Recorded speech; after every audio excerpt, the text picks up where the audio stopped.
Hello guys, in this time I'm gonna be talking about piston slab. On these engines they got the piston slab, but it's really small.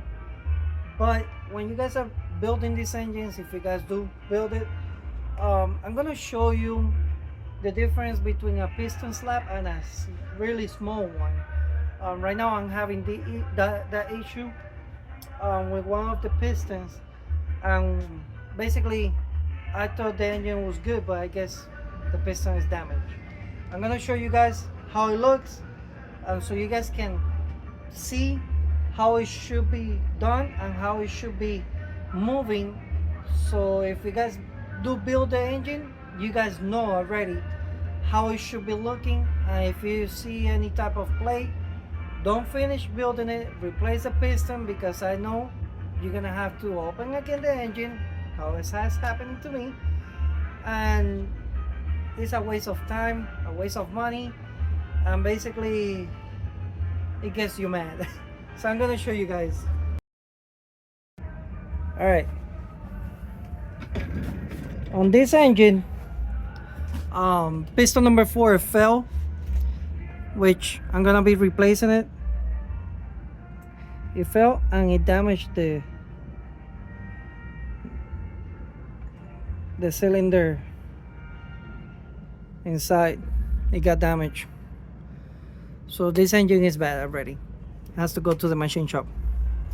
You cannot take it, you cannot rebuild it like that, because if not, it's gonna fail.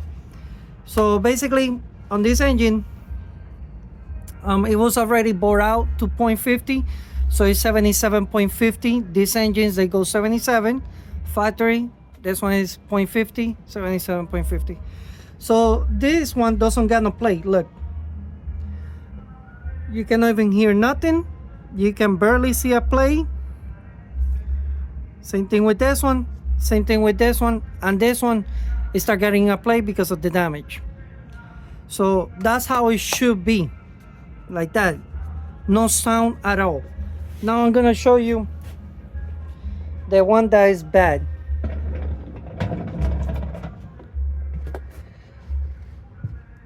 So on piston number 4, it doesn't got a plate.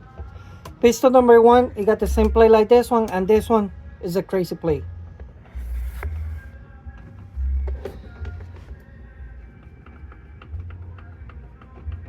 Hopefully you guys can hear it.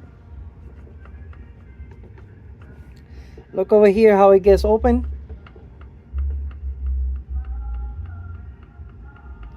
It shouldn't be like that.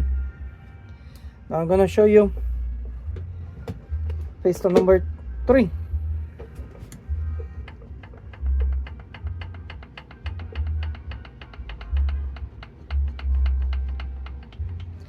That shouldn't be like that. So basically that sound is the sound that you're gonna be hearing on the engine. When the engine is running, it's gonna be rattling. It's gonna be like, and you don't want that sound, because it's gonna drive you crazy. You're gonna be thinking that it's something bad, and basically it's gonna piss you off. So look, I'm gonna show you number 4 so you guys can hear it.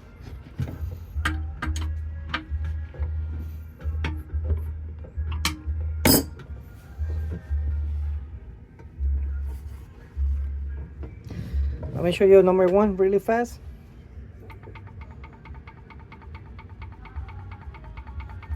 That means that the bearings, it could be bad. I mean, not the bearings, the rings, sorry. The rings, the piston rings, they could be bad, or the piston is a little bit more smaller for the bore size. This ones are 0.52. You see? And look at this one. You see? You can barely hear it. This one, like this plate, is good. Look, that's a good plate. I mean, these engines, they do play a little bit, but it's like really small, like this one. So on this engine, these 3 pistons are bad. I mean, the pistons are good, it's just that too small. So it could be coming damaged from the factory or whatever. One recommendation that I'm gonna be telling you guys about these pistons, I usually buy my pistons from the machine shop. Good thing is because the machine shop has it at the moment, and basically I can get it really fast. Bad thing is that as soon as you buy something from any machine shop, it won't be no warranty on it. So it's something that you guys need to pay attention to it.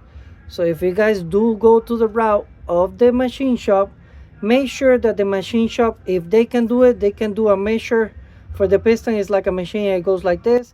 I will tell them exactly how big it is. Basically, this is the old piston. The machine, it goes like this. I tell them how big or how wide is the piston. So that's something that you guys want to pay attention to it. If you guys don't want to go the route for the machine shop, which is I'm gonna start doing that too, because it's something that I already replaced these pistons. I need to remove this engine to do it again. I mean, I know how to work it and whatever, but it's pointless. It's something that you don't have to be doing every time, that you shouldn't be doing. So what I'm gonna be doing, I'm gonna be buying it from eBay, Amazon, online, something that it can offer me warranty on it, because of these issues keeps happening. These pistons are not that cheap, unless you find them cheap, but usually they run around like 250, 200s. It's something that is not cheap.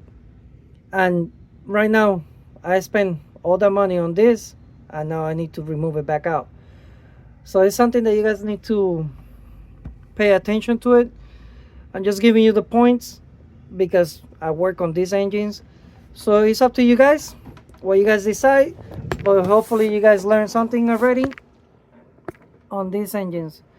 All right guys, thank you for watching. See you on the next one.